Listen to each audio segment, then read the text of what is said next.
I've watched a few of your videos, and I noticed that you mentioned that all four madhabs are totally legitimate and permissible, but you also said that the Ashari and Maturidi Aqidah are deviant, and a majority of these madhabs do give rulings according to the Aqidah. So can you please explain this for me? There is a difference between the four schools of thought as a fiqhi schools of thought, dealing with what is haram, makruh, mubah, mustahab, and wajib.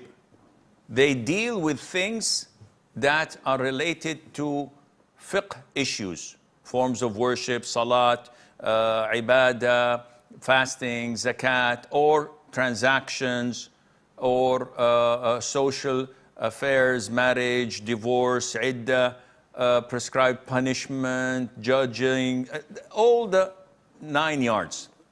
These are schools of thought.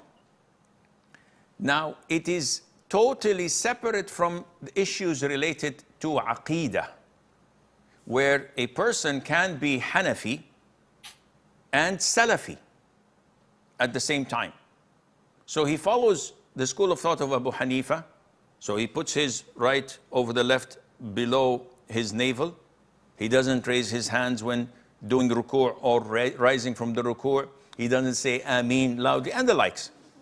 But in his aqidah, he follows the Salaf, the Prophet Muhammad ﷺ, the companions, the tabi'een, the tabi'it tabi'een, the favorite 3 generations, who attribute the attributes of Allah Azza wa Jal according to what they've learned from the Quran and Sunnah. So Allah does have a face, Allah does have 2 hands, Allah Azza wa Jal has an eye, Allah has fingers.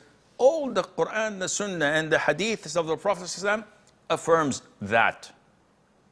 They believe that Allah divinely decreed things, and that Allah created these things, and that Allah Azza wa Jal willed these things. So the belief in the divine decree is firm according to the belief of Prophet Muhammad ﷺ and the Sahaba and the Tabi'een.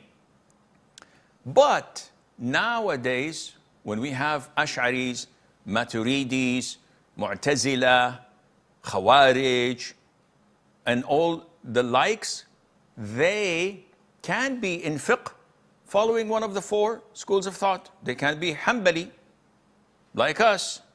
They can be Shafi'i, they can be Maliki, but their aqidah is twisted, is corrupt, because they're not following the aqidah of the Prophet Muhammad ﷺ.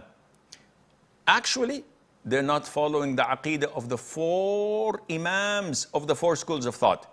So when you go and study the aqidah of Imam Abu Hanifa, Imam Malik, Imam Shafi'i, Imam Ahmad, none of them was Ash'ari or Maturidi.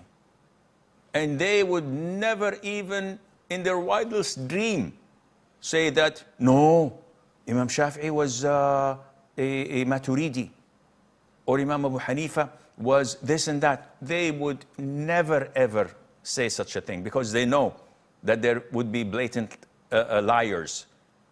So if you want to follow the right people, follow the 4 imams of these 4 schools of thought, who are following the Salaf of this ummah, the way of the Prophet ﷺ, the way of the companions, the way of the Tabi'een, and the Tabi'it Tabi'een, and you will be safe.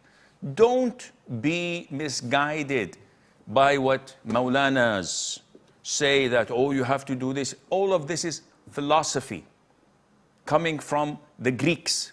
Nothing is from the Quran and the Sunnah, nothing from our own religion.